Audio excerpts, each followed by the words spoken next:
Bismillahirrahmanirrahim. Bismillahirrahmanirrahim. Assalamualaikum warahmatullahi wabarakatuh. Waalaikumsalam. Subhanallah walhamdulillah wala ilaha illallah wallahu akbar. Ibu-ibu, bapak-bapak, jamaah rahmatullah, semoga tansah kula dherekaken ngunjukaken rasa syukur wonten sedaya Gusti Allah Subhanahu wa taala ingkang sampun kepareng paring pinten dan kenikmatan barokah hidayah soinayah saengga ing dalem menika kita tasih saged keparingan silaturahim salaturahmi wonten masjid Al-Ikhwan ingkang insyaallah tasih mangke badhe kadhaken Bapak Ustaz Bani Basri Suwarno LC. Jamaah Allah kangge ingkang wedhas monggo pengaosan ing tahun ini kita bisa sarengan kanthi maos umul kitab Al-Fatihah. A'udzu billahi minasy syaitonir rajim. Bismillahirrahmanirrahim. Alhamdulillahi rabbil alamin. Ar-Rahmanir-Rahim. Maliki yaumiddin. Iyyaka na'budu wa iyyaka nasta'in. Ihdinas siratal mustaqim. Siratal ladzina an'amta 'alaihim ghairil maghdubi 'alaihim waladdallin.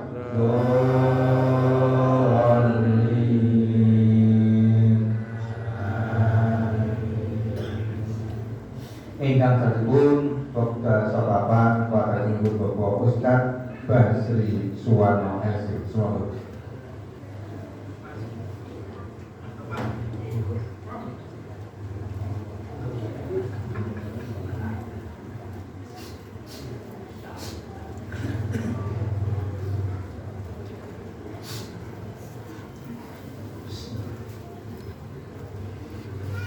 Assalamualaikum warahmatullahi wabarakatuh. Waalaikumsalam warahmatullahi wabarakatuh.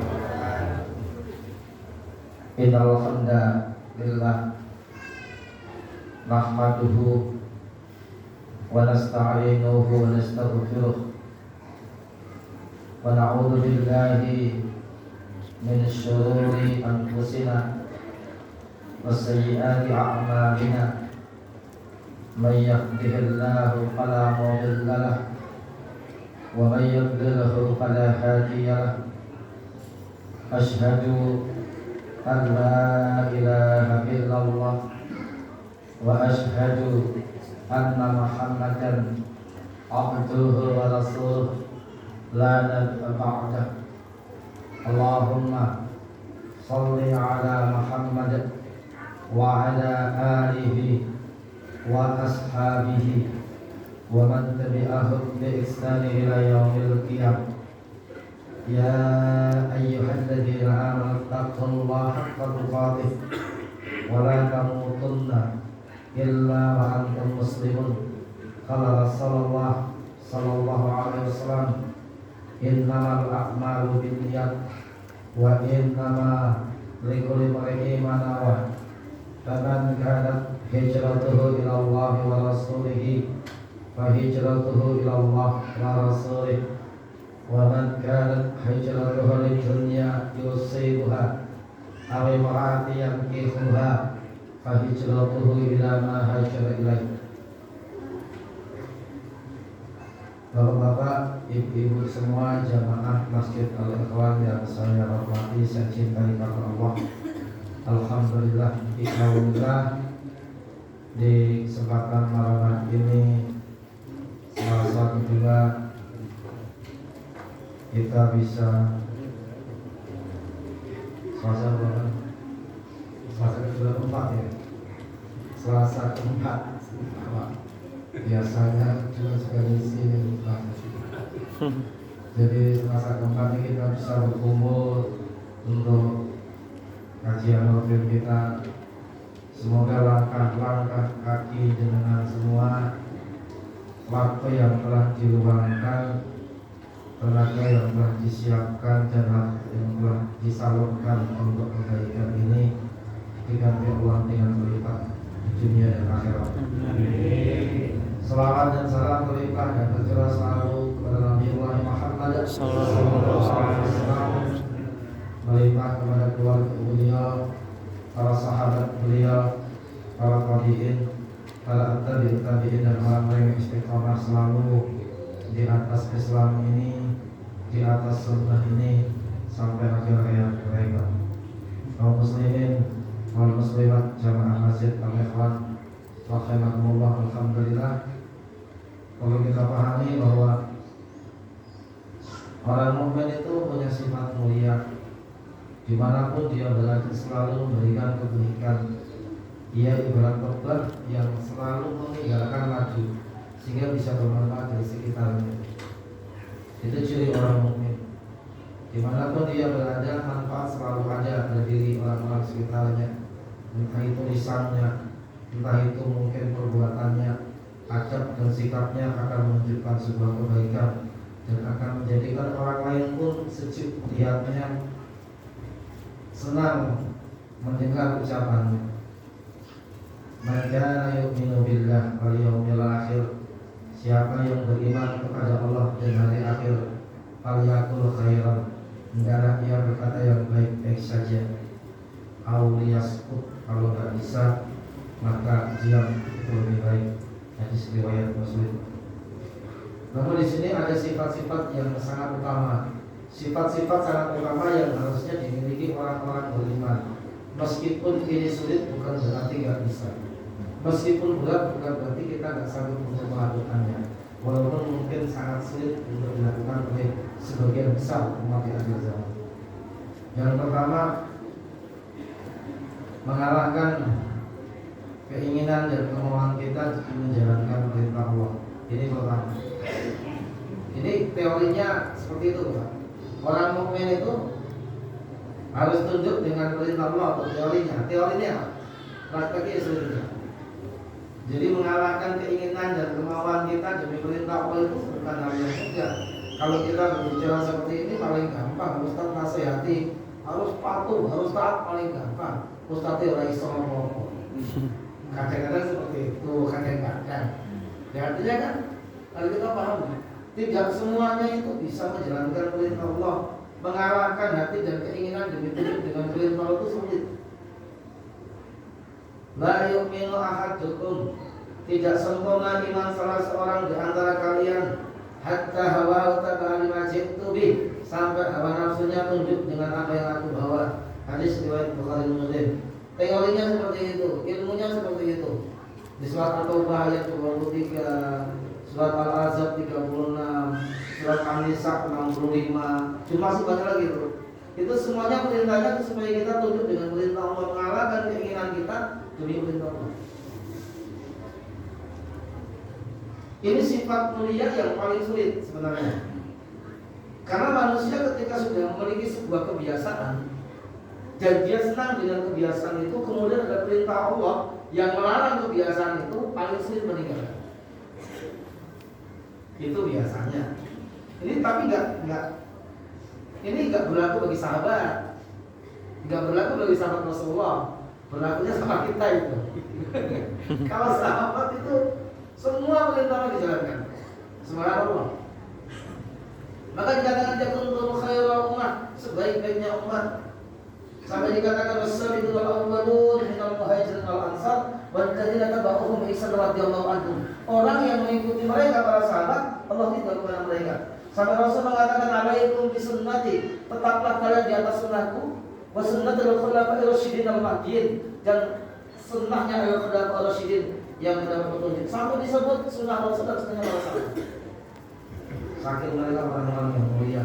Meskipun orang muslim di zaman Rasulullah tidak semuanya memiliki keimanan yang tinggi semua. Ada perbedaan, itu aja. Ada beberapa kisah yang menunjukkan di mana para sahabat itu mengalahkan keinginan mereka demi kepentingan demi perintah Allah. Kita ambil contoh. Dalam sebuah riwayat disebutkan dulu seorang sahabat punya istri 10, pernah punya istri 10. Wah, turun 10 nih, dulu Pak. Keterangan ini terjadi sebelum turun surat An-Nisa ayat 3. Ini kok laki-laki sudah ngapa surat An-Nisa? Kalau perempuan Pak, yes. Dan An-Nisa ayat 3 perempuan nggak mau baca itu. Dia laki-laki bagi senang. Tapi senang itu bukan harus mudah-mudah dibacakan. Ya kan, bagi rumah tuh kalau kemudian disakmas nawasilah sahabat. Nikahilah wanita yang harus baik 2, 3, 4, kalau nggak sanggup adil bawa 3, 1 saja. Ya, si Jiano mendorong. Seperti itu. Nah, ini sahabat pernah punya 10. Kok iso? Kok bisa seperti ini padahal perintahnya 4. Nah, istrinya 10 ini dinikahinya sebelum turun ayat ini, Pak. Ceritanya seperti itu. Nah, begitu turun ayat ini, wah sahabat ini. Tapi ayatnya membatasi 4 hidup semua. Ini khusus bagi laki-laki Bu. Jangan benar-benar itu suami 4 hidup semua nggak boleh. Itu batas laki-laki karena nggak akan merusak nasab kalau laki-laki. Tapi kita nggak bahas nanti marah semua yang baru tapi bahas poligami kok. Ini kembali ke tadi. Sahabat itu lanjut 10. Turun ayat ini maka dia bingung. Kemudian apa sama Rasulullah, ya Rasulullah, aku sudah terlanjur 10 istri gitu. Nah ayatnya turunnya cuma 4 maksimal. Gimana caranya? Berarti dia pernah ceraikan yang 6, pilih yang 6. Maka dia musyawarah kecil, panggil semua istrinya 10. Dipanggil, sidang kecil-kecilan. Kemudian sahabatnya mengatakan bahwa ayatnya turun 4. Maka kalian semua selera tak cerai yang 6, tak pilih yang 4. Maka yang 6 dicerai, ikhlas mereka dicerai, yang 4 juga ikhlas. Ikhlas kabeh, sing dipilih yang ikhlas, jadi ikhlas. Padahal seneng kabeh, cinta semua itu. Bukan video sing ngomong, sing buat dibuat orang. Itu benar-benar memang ikhlas semua, cinta semua. Langsung saat itu juga. Lalu kalau kita sulit loh kayak gitu. Dalam kitab Bulughul Maram ada satu hadis seorang sahabat itu pernah menikah juga dengan seorang perempuan yang cantik, tapi dia nggak tahu kalau istrinya ini saudara sepersusuan. Saya sering menyampaikan ini. Jadi saudara sepersusuan istrinya. Dalam Islam saudara sepersusuan nggak boleh nikah. Gimana ya? Selama-lamanya nggak boleh nikah itu. Mahram selamanya karena saudara sepersusuan. Tapi sahabat tidak tahu kalau istrinya sudah sepersusuan itu. Tidak tahu sama sekali. Maka kemudian setelah dia menikah, bahasanya ngantenannya apa? Kalau bahasa umumnya baru bulan-bulan madu enggak? Bukannya enak madu juga Pak. Bayangin aja itu Pak. Jadi kalau yang enak-enaknya itu besoknya dapat kabar dari masyarakat kalau istrinya saudara sepersusuan. Bingung dia. Nanya itu. Ayo, sudah sepersusuan. Laporlah dia sama Rasulullah, ya Rasulullah, istriku yang barusan nikah kemarin sudah sepersusuan saya gimana?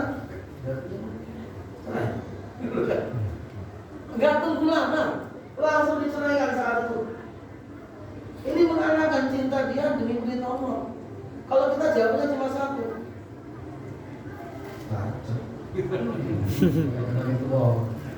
Dua bercerai.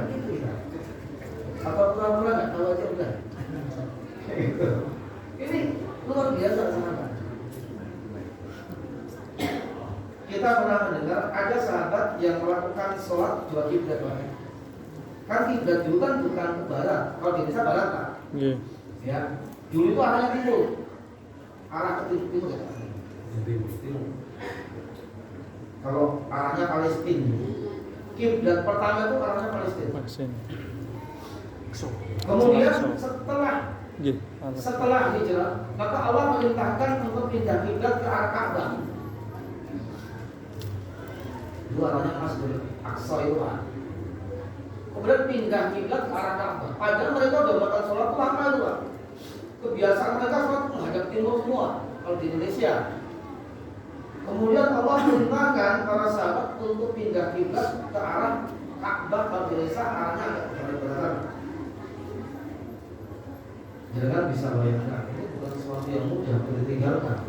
Ini faktor ibadah yang sudah terbiasa mereka melakukannya sebab ke arah timur. Tiba-tiba Allah perintahkan ke arah kiblat ke arah barat. Dalam sebuah riwayat, beberapa sahabat sedang sholat, mereka berjamaah sholat. Ya, waktu itu sedang rukuk. Pas rukuk ada seorang sahabat keluar memberitahu, wahai para sahabat Rasulullah, kiblat sudah pindah ke arah Ka'bah. Itu langsung muter, langsung muter saat itu juga. Gak apa ketemu orang seperti itu. Kalau kita ya sih Bandung, kita sahur sholat itu ngarepnya baru pindah. Ini sahabat gak langsung satu muter. Ini kehebatan para sahabat mengalahkan kepentingan dirinya demi kepentingan Allah Subhanahu wa Ta'ala. Ini sifat mulia pertama. Tinggal saya jenengan semua kira-kira sudah di. Alhamdulillah jenengan sangat mengalahkan waktu jenengan bisa menghadiri pengajian. Ini termasuk bentuk perjuangan jenengan untuk mengalahkan nafsu jenengan tidur di rumah, mengalahkan nafsu jenengan nonton sinetron, mengalahkan dengan pengajian. Rakyat setengah berat sekali, alhamdulillah.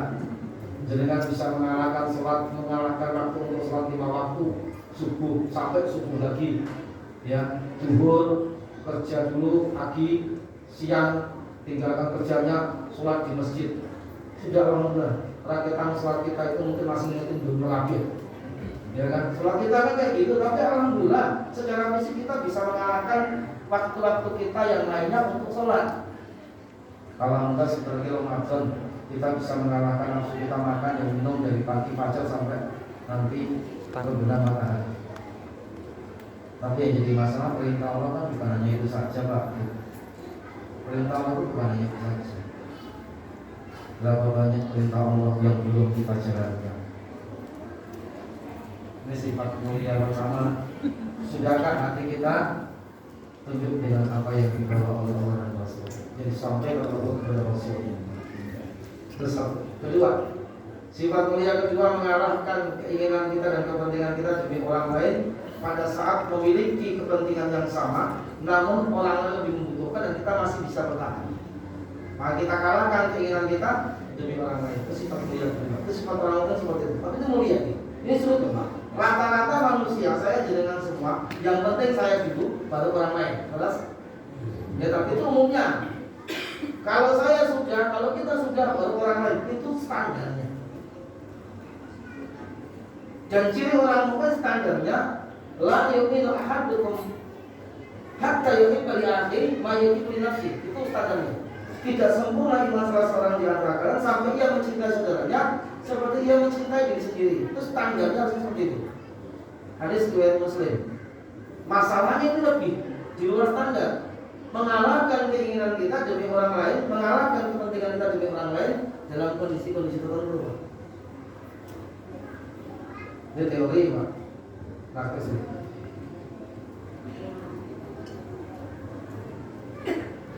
Sehingga kita bisa mendahulukan kepentingan orang lain demi mengalahkan kepentingan kita untuk kebaikan orang lain.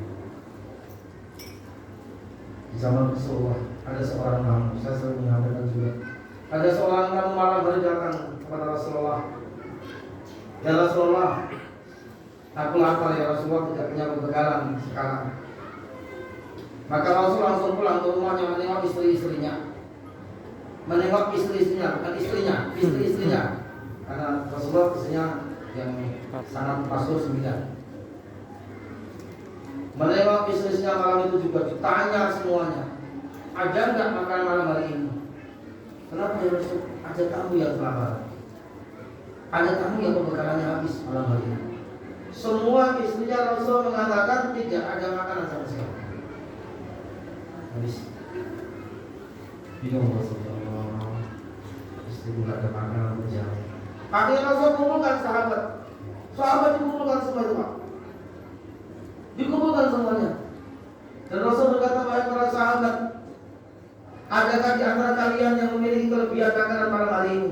Kenapa ya Rasul? Ada tamu yang kelaparan malam hari ini, yang tidak punya makanan, habis perbekalan. Semua sahabat tidak ada yang mengacungkan jarinya, menunjukkan mereka juga tidak ada makanan malam hari ini. Kecuali satu sahabat yang dengan sangat berat yang mengacungkan jarinya, saya ya Rasul.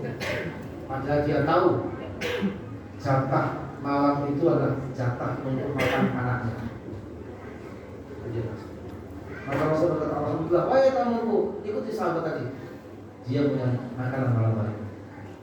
Sebelum selanjutnya, jangan bisa bayangkan, Pak. Rasul menemui istri-istrinya malam hari itu tidak punya makanan sama sekali. Sahabat ditanya, adakah makanan malam hari itu? Hampir semua enggak mengacungkan jarinya, menunjukkan bahwa setiap malam istri-istri Rasul, keluarga para sahabat tidak ada sisa makanan.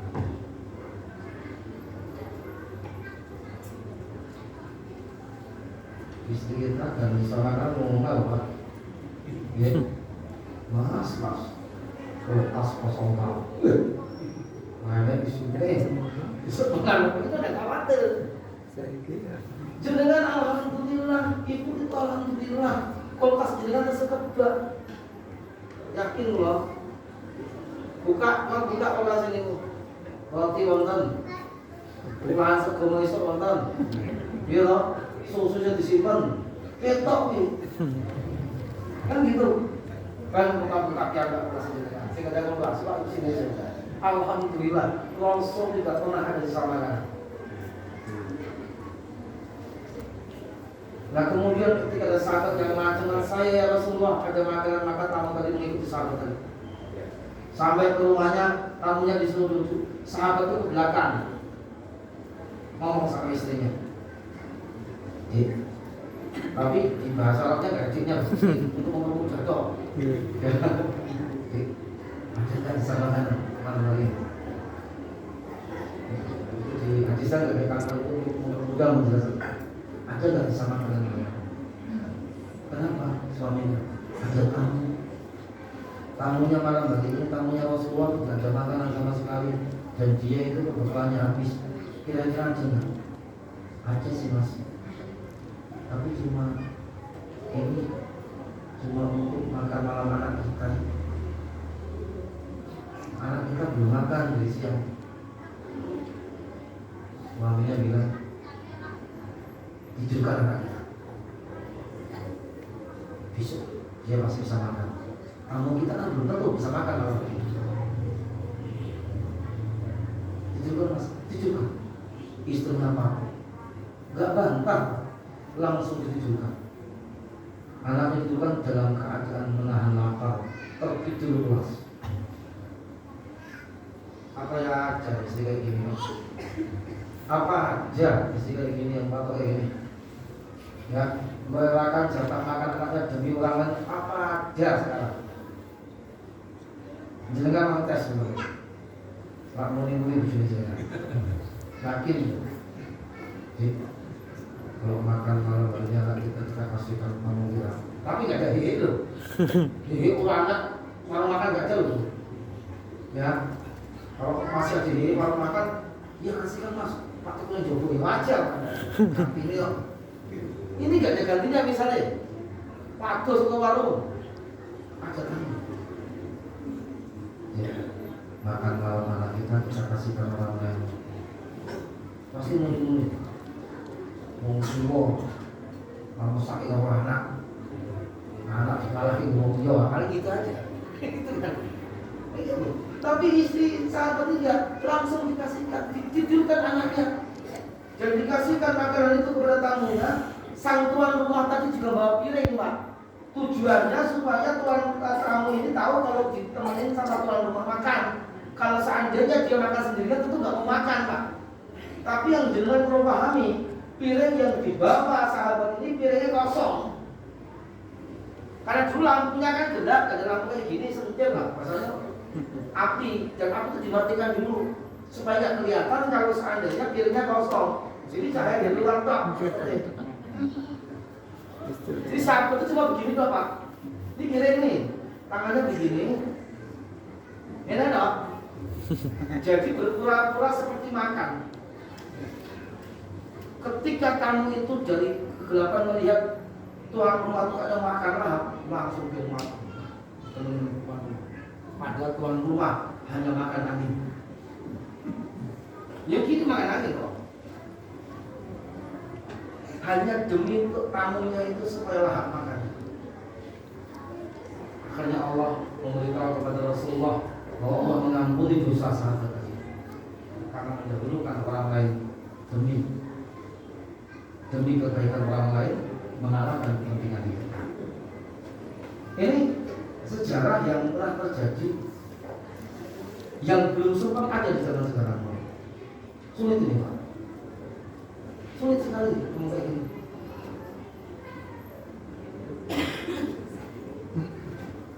Gak usah manusia. Bahkan kita itu mengalahkan kepentingan kita demi iman pun bisa ada kebaikan. Ada dua riwayat, satu orang Yahudi laki-laki dan kedua perempuan pelacur. Yang lebih terkenal masyhur itu dengan pakai perempuan pelacur. Padahal ada dua itu, laki-laki Yahudi, kedua perempuan pelacur. Cuma yang sering dipakai itu ini, pada hadis dua itu. Ada dua riwayat, nah saya pakai yang ini aja. Ada perempuan pelacur zaman dulu, ya itu pulang jalan, pas dia pulang dia haus. Maka dia turun ke sumur mengambil air dengan terompahnya. Sumur dulu kan gak kayak gini, gak lurus-lurus lagi timbang ini gak. Dia turun tuh, ada belit itu menjadi diambil tuh airnya, ada terompah. Dia naik lagi ke atas. Pas naik ke atas mau minum, ada anjing itu.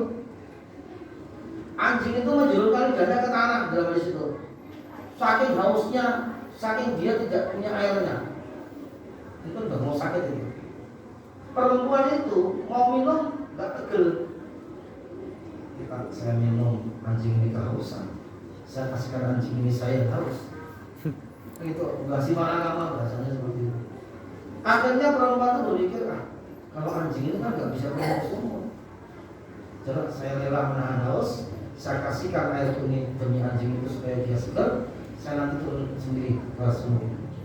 Maka diminumkanlah air itu kepada anjing tadi, hingga anjing itu segar bugar sehat kembali, dan perempuan itu kemudian turun ke sumur baru dia minum.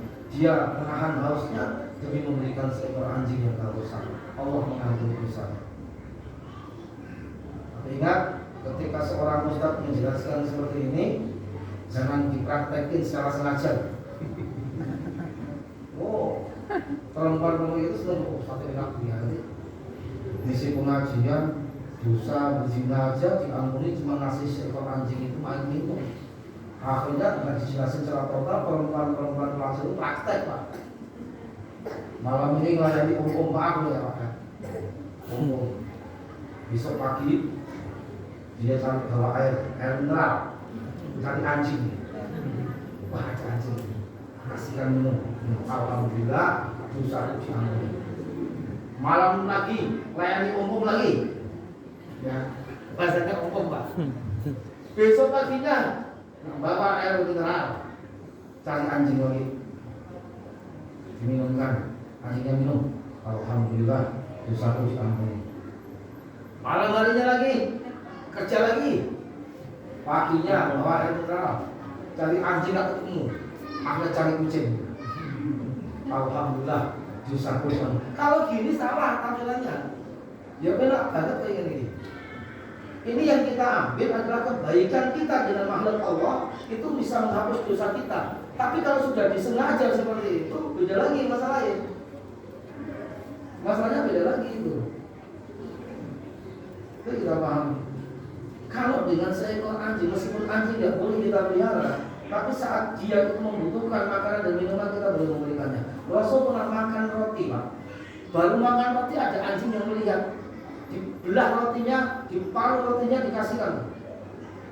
Kemudian sahabat bilang, ya Rasul, kenapa kau berikan anjing itu roti? Aku malu, aku makan sendiri. Anjing itu melihat itu, so aku pengen makan juga. Maka aku paruh, aku kasihkan. Itu sifat mulia kedua, mendahulukan kepentingan orang lain dibandingkan sahabat. Bahkan yang perlu, kalau kita pernah baca sejarah, ketika orang-orang Muhajirin hijrah ke Madinah, maka Rasul mempersaudarakan orang-orang Muhajir dan orang-orang Ansar. Ada kisah unik sekali, Pak. Orang-orang Ansar dipanggil semua sama Rasul. Wahai orang-orang Ansar, kalian tahu kalian punya saudara di golongan Muhajir. Mereka hijrah dari Mekah ke Madinah, meninggalkan pekerjaan mereka sebagai pedagang, meninggalkan rumah mereka. Sekarang mereka di Madinah dalam keadaan nganggur, tidak punya pekerjaan, sedangkan mereka mengandung anak dan istri. Bagaimana pendapat kalian? Maka orang-orang Ansar bilang, ya Rasulullah, biarkan mereka di rumah-rumah kami. Kami punya rumah, kami akan sekat jadi dua, sebagian untuk saya, sebagian untuk orang-orang Muhajir. Setelah itu untuk mengisi kekosongan mereka, maka tiap hari mereka, laki-laki mereka kami ajak ke ladang. Karena orang-orang Madinah kebanyakan petani. Kalau orang-orang Muhajir kebanyakan pedagang. Maka dia bilang, nanti setiap pagi laki-laki mereka, suami mereka kami ajak untuk berladang, untuk menghilangkan kejenuhan mereka selama menganggur di sini. Nanti setelah panen kami bagi dua, separuh untuk kami, separuh untuk mereka, untuk bisa jadikan modal dagang mereka. Kata para manusia. Apa kata Rasulullah? Aku nggak setuju. Loh, bagaimana pendapat jenengan ya Rasulullah? Kalian tahu kata Rasulullah, orang-orang Muhajir itu nggak ahli pertanian. Kalau kalian ajak mereka bertani, hancur pertanian kalian.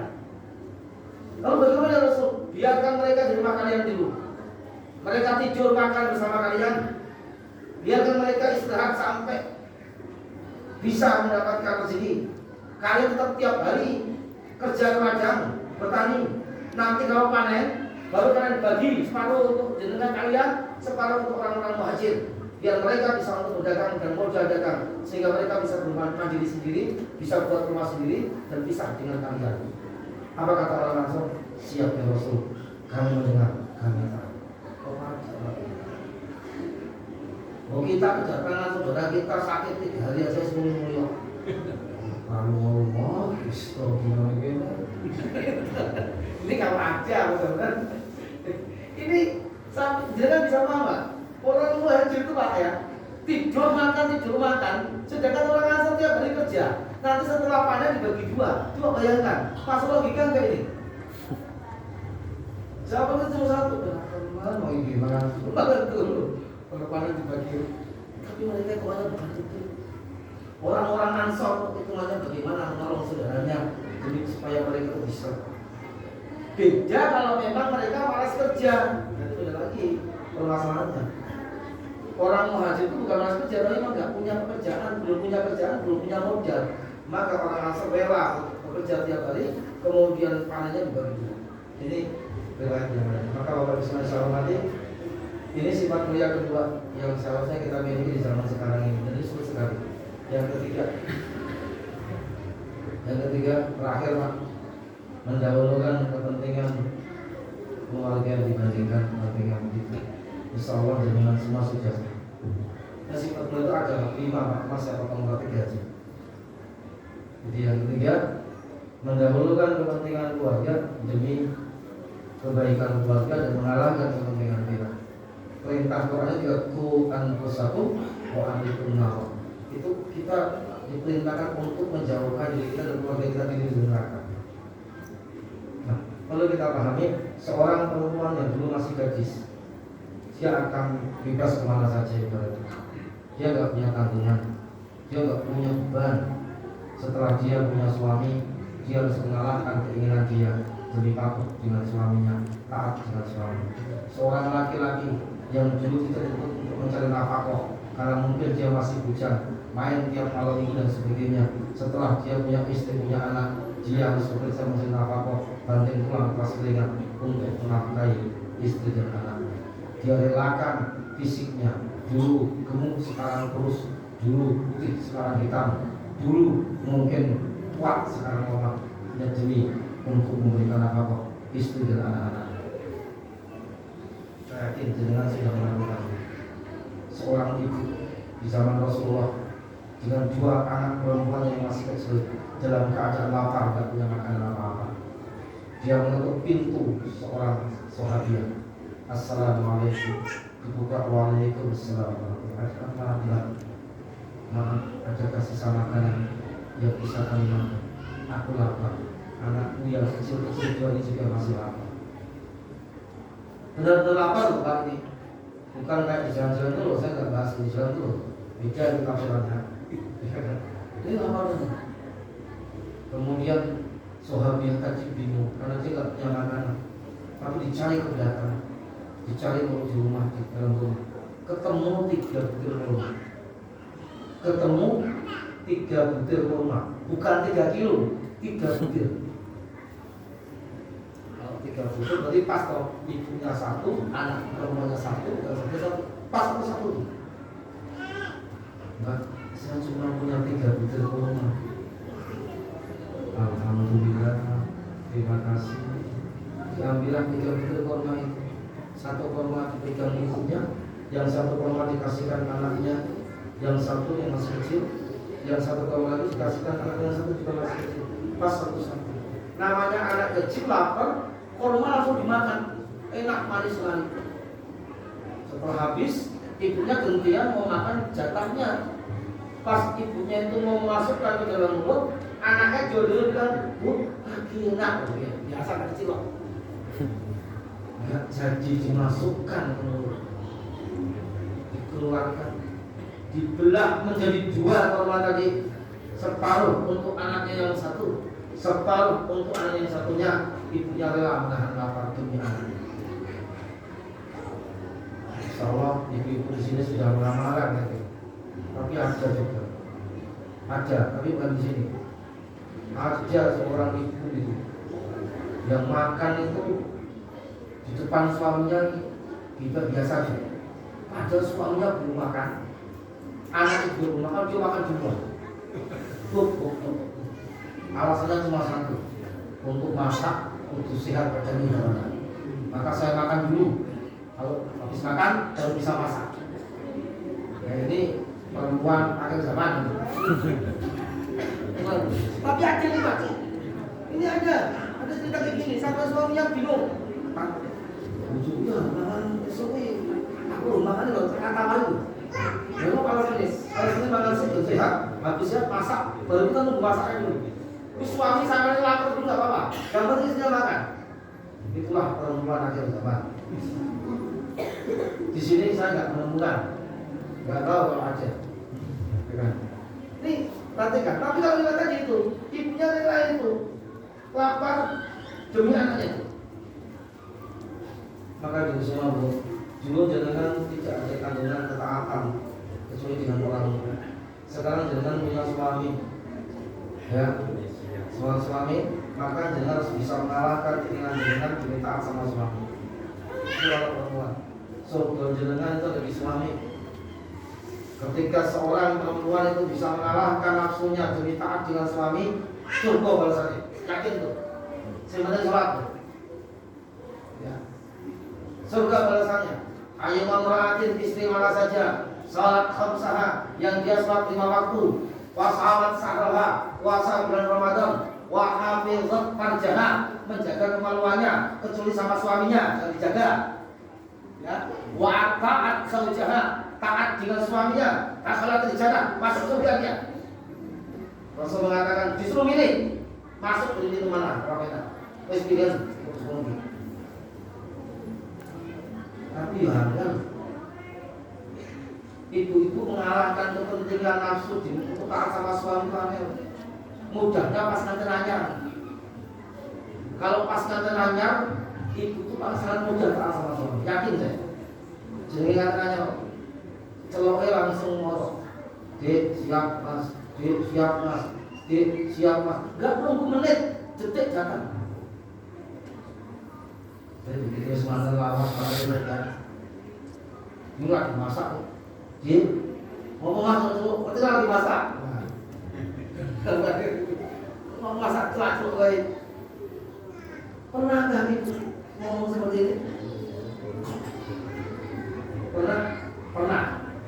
Saya yakin pernah ibu. Tapi apa sih tuan? Masak pesel ini celak suruh musik toh. Nonton ramu musik, rasa celak suruh. Gitu. Bu, jangan paham isu, jangan ada suami. Ini terakhir, surga jangan ada suami. Elek kaya ngomong suami, pirane kaya ngomong, cilik kaya ngomong, larane kaya ngomong. Yang seperti apa suami itu pintu surga buat seorang istri.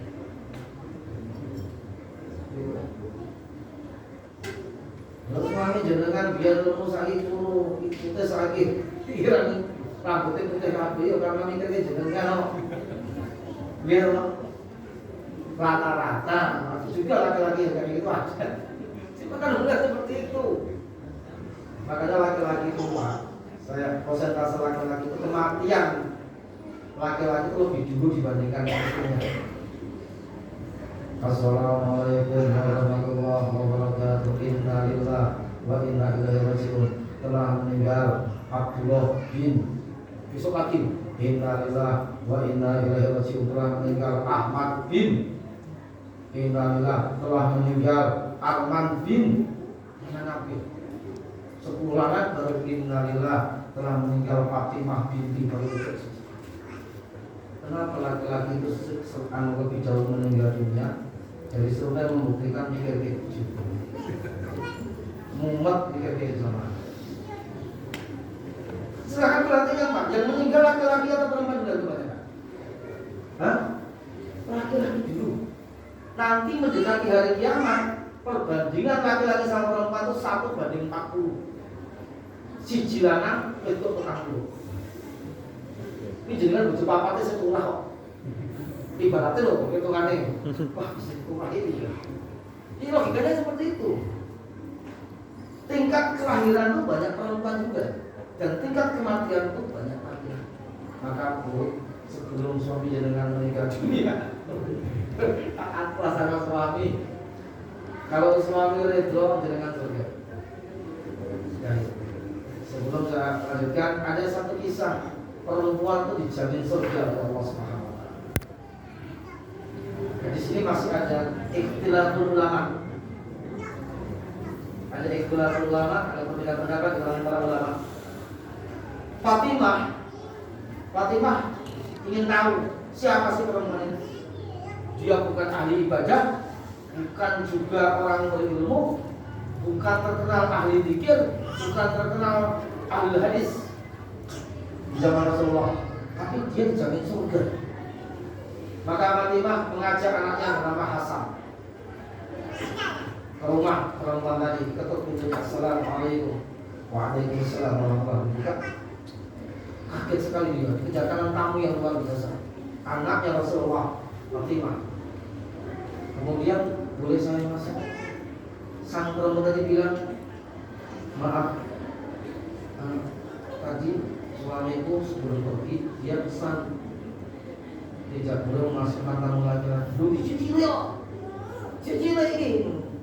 Tapi suamiku nggak bilang kecil atau besar, bukan anak lawan. Sakit perut sudah. Fatimah langsung pulang. Ya udah, besok tak kesana lagi. Besok Fatimah datang dengan 2 anaknya, Hasan dan Husain. Ketuk pintunya lagi. Assalamualaikum. Waalaikumsalam. Boleh aku masuk? Maaf, suamiku belum pulang ini. Dan dulu pesan gak boleh masukkan tamu laki-laki. Pulang. Nanti kalau suamiku datang, aku izin dulu. Setelah suaminya datang, izin dulu. Mas, kalau kira-kira Fatimah datang dengan anaknya yang laki-laki, boleh. Baru Fatimah datang besok harinya tuh dengan 2 anaknya dan dipersilakan masuk. Silakan masuk, karena istri suamiku udah mengizinkan aku. Coba perhatikan. Apa aja istrinya? Wujud kan maksudnya. Alhamdulillah, bebas tugas. Wujud semua kerja. Esok balik bengi. Yes, orang yang silakan minta tempo. Gitu. Itu berarti kan. Ya Bu, maka itu mengalahkan kepentingan dengan demi suami itu. Seorang suami mengalahkan kepentingan demi istri dan anaknya juga surga. Dengan banting tulang peras keringat, kemudian mencari nafkah pagi pulang sore demi anak dan istri pada surga. Bahkan ada satu dosa kata Rasulullah yang hadis ini masih ada perbedaan pendapat hadis dhaif dan sahih. Ada satu dosa yang tidak bisa dihapus dengan sholat, tidak bisa dihapus dengan puasa, bahkan ibadah lain. Tapi dosa ini bisa dihapus dengan letih dan capeknya seorang suami dalam mencarikan nafkah buat istri dan anak. Alhamdulillah, jenengan sudah kelihatan capek, ya mencari nafkah. Balasannya banyak, surga sama. Itu aja mungkin yang bisa saya sampaikan pada kali ini. Ada hilang, ada salah, kurang dari saya. Benar semua dari Allah Subhanahu Wa Taala. Semoga jenengan semua dikumpulkan Allah di dunia ini sampai di surga nanti. Nah, semoga kita bisa kumpul juga di surga. Karena kebahagiaan yang paling hakiki saat kita bertemu di akhirat nanti di surga Allah Subhanahu Wa Taala. Assalamualaikum warahmatullahi wabarakatuh.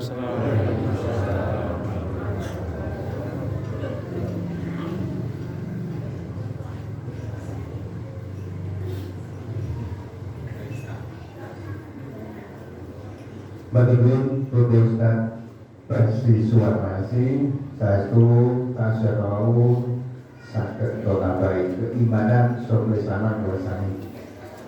Jawab Allah kados atas satu nego wonten titipan pengumuman saking takmir bilih bija Kamis 16 Januari kalih 2023 pada sholat asar wonten pengawasan khusus ibu-ibu kajian kami sore bersama Bunda Ista. Monggo mangke bidang Kamis 26 Januari pada sholat asar. Jangan lupa, insya Allah kita buka akhir hari dan pengajian dari itu. Monggo pengajian kita akhiri kita tutup kan dewasa hamdalah sesarangan. Alhamdulillahirobbilalamin. Kudu ribu dari kesudung akhirul kalam.